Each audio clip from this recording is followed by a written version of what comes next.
The 350QX FPV Body Conversion Kit is a specialized product that utilizes a high-purity carbon fiber case and graphite to shield the video transmitter unit from outgoing RF noise.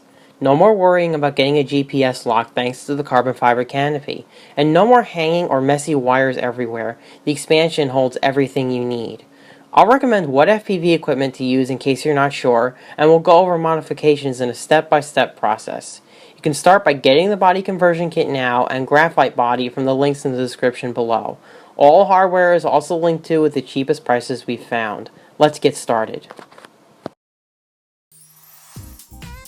To cut the default 350QX body to fit the AV carbon fiber transmitter case, use the included sticker. Place the sticker exactly 1/16 of an inch away from the power switch. Use a pencil to trace along the edge of the sticker so you can cut a nice neat line in the bottom of the body. Once that's complete, take the AV transmitter case and insert it like so until you have a snug fit. Next, use hot glue or epoxy to secure the transmitter case to the body. Now, drill a small hole in the upper right corner of the body so you can insert the antenna terminal. This is the little terminal that you'll use to insert the 2.4 gigahertz antenna from the receiver.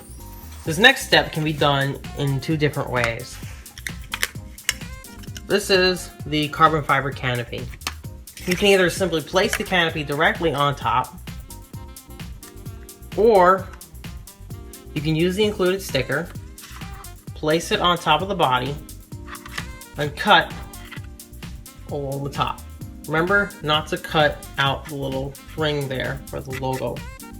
The reason to cut out the top is if you want to add extra electronics and you need some room. The carbon fiber canopy provides a little extra space for you to insert those electronics.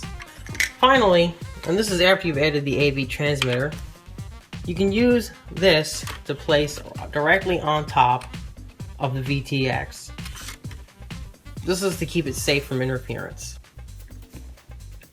When you get your VTX or AV transmitter, you're going to need to drill a hole into the carbon fiber case. You can either do this before or after you put it on the body.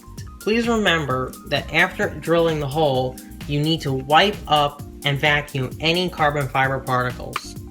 Carbon fiber is highly conductive. You can also purchase pre-painted graphite metallic bodies.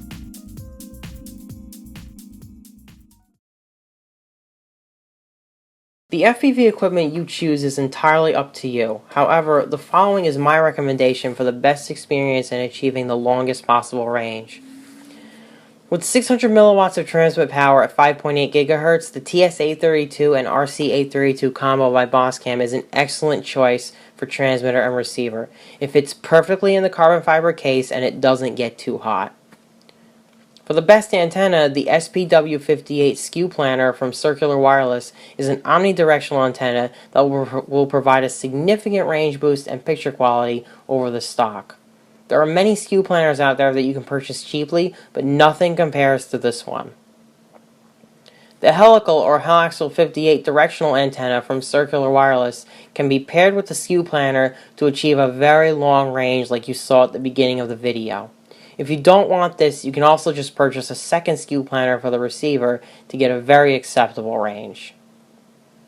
The Quantum V2 headset can be worn on your face and comes with a 5-inch monitor that you can remove for external use if you wish. It's relatively inexpensive, but it does the job. For a monitor-based setup that isn't a headset, the Black Pearl 32-channel 5.8 GHz dual diversity receiver is costly but quality. The Mobius camera, or RunCam HD, can be powered by the servo connection on the 350QX or flown with the battery. Both cameras have advantages and disadvantages, but I found the Mobius to be of higher quality overall. To really go long, you'll need a Suhan's 2.4 GHz 3-watt booster to attach to a DX6i or DX7 transmitter. This will significantly increase the range of the 350QX quadcopter. It's important to look for a genuine Suhan's booster, or you may fry your transmitter with a cheap knockoff.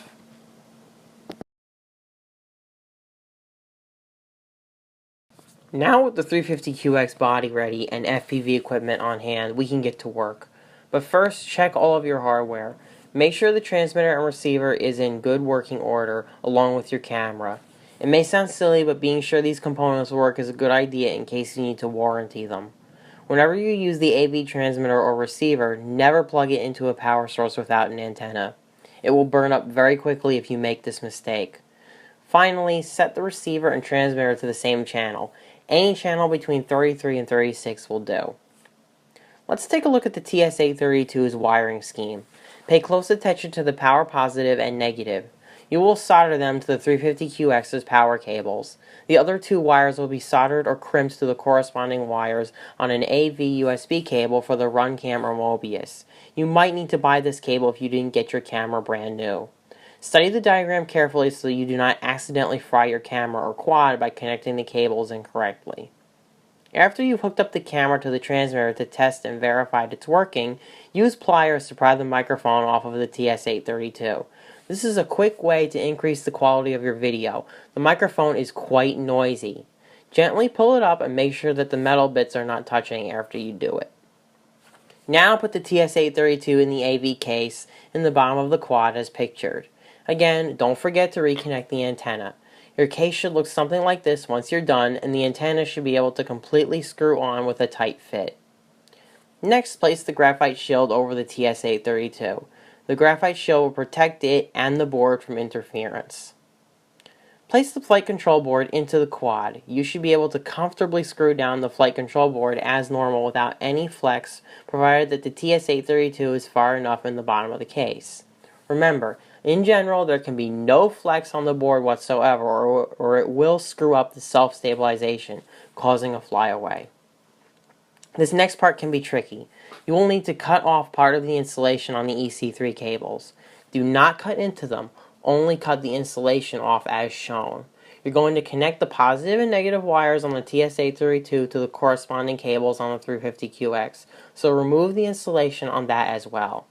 Wrap the wires together and then apply flux before you add rosin core solder.